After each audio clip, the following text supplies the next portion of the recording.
불안의 값을 지불하지 마세요. 문득 텔레비전을 켰을 때 흑염소 무리들이 울릉도의 어느 산속에서 풀을 뜯고 있었다. 산속에서 자란 순혈 흑염소, 100세 어르신의 비밀, 갱년기, 면역력, 활력 회복의 탁월. 음성은 부드러웠고 자막은 컸으며 광고는 마치 묘약을 소개하듯 건강과 장수를 흑백 화면에 조용한 증언에 실어보냈다. 허름한 난로가에 앉은 노인이 말했다. 이거 먹고 나아졌어요. 기운이 돌아왔죠. 나는 리모컨을 손에서 놓았다. 그 말이 너무 간절했어. 그 순간 나도 모르게 목을 쓰다듬었다. 혹시 나도 뭔가 안 좋은 게 시작된 건 아닐까?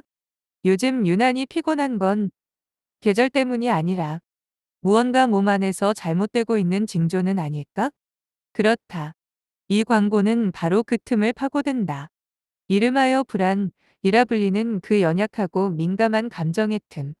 마치 고양이가 문틈 사이로 발을 들이밀 듯. 한 방울의 불신과 피로 사이로 진액한 병이 미끄러져 들어온다. 인간은 누구나 어딘가 아프다. 누구나 말하지 못한 통증 하나쯤은 가지고 산다. 어떤 이는 밤마다 쑤시는 허리. 어떤 이는 계단 오를 때마다 느끼는 무릎. 어떤 이는 음식을 먹을 때마다 옥신거리는 고통을 느끼는 사람도 있다. 하지만 그 통증보다 더 무서운 건 혹시 이게 큰 병의 시작은 아닐까? 라는 상상이다. 광고는 바로 그 상상력에 불을 지핀다. 그리고 말한다. 병원도 좋지만 예방이 중요합니다. 비싸지 않아요. 가족을 위해 이 정도는. 그 한마디에 우리는 지갑을 연다. 과학이 아닌 정서에 기반한 거래. 의학이 아닌 불안에 지불하는 비용.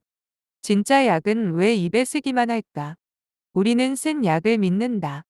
병원에서 받는 알약은 작지만 무맛이다. 효과는 있지만 부작용도 따른다. 몸에 직접 작용하는 만큼 의사의 처방과 관리가 필요하다. 반면 건강기능식품은 말한다. 자연에서 왔습니다. 부작용이 없습니다. 식품입니다. 하지만 이 말을 다르게 해석해보면 약도 아니고 책임도 없습니다. 라는 뜻이 된다. 나는 이 부분에서 늘 모순을 느낀다. 건강기능식품은 의약품이 아니다. 치료를 하지 못한다. 그런데 광고는 기적처럼 말한다. 먹고 나았다. 지금도 매일 아침 공복에 먹습니다. 의사가 고개를 저었는데도 이걸 먹고 마치 의학을 이긴 한 병의 물처럼. 그러나 묻고 싶다. 정말 그것이 기적이었을까? 아니면 시간과 회복력의 결과였을까? 마케팅의 핵심. 약한 순간을 노려라. 광고는 의학 지식으로 승부하지 않는다. 광고는 감정의 약한 순간을 기다린다. 누군가 병원 진단을 기다리는 중일 때, 체력이 떨어졌다는 말을 자주 들을 때, 가족이 아프고 병원비가 걱정될 때, 노화에 처음으로 공포를 느꼈을 때, 그때 광고는 말한다. 당신은 지금 준비가 필요한 때입니다. 남들은 이미 챙기고 있습니다. 자녀에게 짐이 되지 마세요. 이 얼마나 완벽한 공격인가. 불안은 스스로를 설명할 수 없는 감정이다. 그래서 설명해주는 사람을 따르게 된다.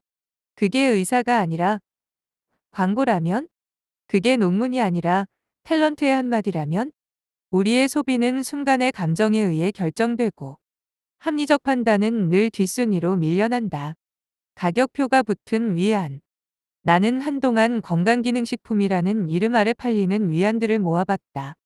관절엔 녹용진액, 혈관엔 홍삼과 오메가3, 피부엔 콜라겐, 갱년기엔 석류, 피로엔 흑마늘, 치매엔 은행잎 추출물, 스트레스엔 L테아닌. 제품 하나하나가 약속한다. 지금보다 조금 나은 당신. 병에 걸리지 않을 당신. 아직 건강을 지킬 수 있는 당신. 그러나 그 약속은 누가 보증하는가? 제품에는 늘 조그맣게 적혀 있다. 질병의 예방 및 치료를 위한 목적이 아닙니다. 그럼에도 불구하고 우리는 안다. 이걸 사는 건 건강이 아니라 안심이라는 걸. 우리는 몸보다 마음이 먼저 약해진다. 그래서 진짜 필요한 건 약이 아니라 설명 가능한 불안이다. 건강을 지키는 것과 불안을 소비하는 것. 나는 오래전 어느 약사에게 이런 말을 들은 적이 있다. 사람들이 약을 진짜 안 먹는 이유는 몸이 안 아파서가 아니라 그냥 불안할 뿐이어서예요. 그 말을 듣고 나는 잠시 멈칫했다. 불안은 병이 아니다. 그 자체로는 증상이 없다. 하지만 그것은 어떤 병보다 더 확실하게 삶의 질을 망가뜨린다.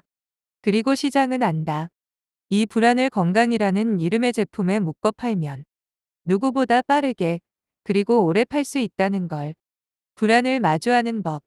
나는 요즘 건강기능식품 광고를 볼 때마다 그 제품을 따지기 전에 나 자신에게 먼저 묻는다. 내가 지금 두려워하는 게 뭐지? 그 두려움은 정당한가? 그걸 해결할 수 있는 방법은 운동이나 수면, 병원은 아닐까? 이건 진짜 나를 위한 소비인가? 아니면 마음의 구멍을 메우기 위한 소비인가? 이 네 가지 질문을 통과한 제품만 그제서야 나는 고려해본다. 그리고 대부분의 경우 결론은 이렇다. 사지 않아도 된다. 우리는 결국 어떻게 살아야 하는가? 삶이란 결국 유한성을 받아들이는 훈련이다. 젊음을 붙잡으려 애쓰기보단 노화와 친해지는 쪽이 더 현명한 일이다. 병을 무조건 피하려 하기보다 잘 아프는 법을 배우는 게 어른의 자세다. 흑염소 진액한 병으로 인생의 고통이 사라지진 않는다. 그렇다고 그걸 마시는 사람을 비웃고 싶지도 않다.